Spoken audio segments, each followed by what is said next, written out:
Good evening, everybody. I thought I'd let you see just a preview of the snow that's coming our way.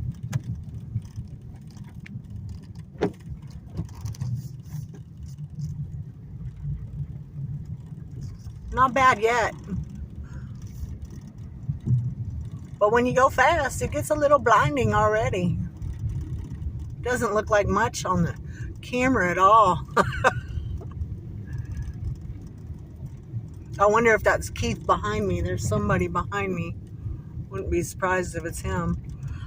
It is, let's see, the time is, and it just started right when I got out of the grocery store. So good time to head home and hunker down, y'all. My daughter's got a Christmas Eve planned at our house. But you know, we're going to wait and see. I mean, if they can come, they'll come. But if they need to stay home, they'll stay home. So we'll see what happens.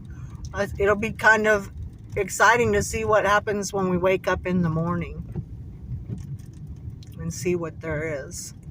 So I am home, y'all. I have made it. I'm fixing to say goodnight to y'all. Happy holidays. Stay warm. Take it easy.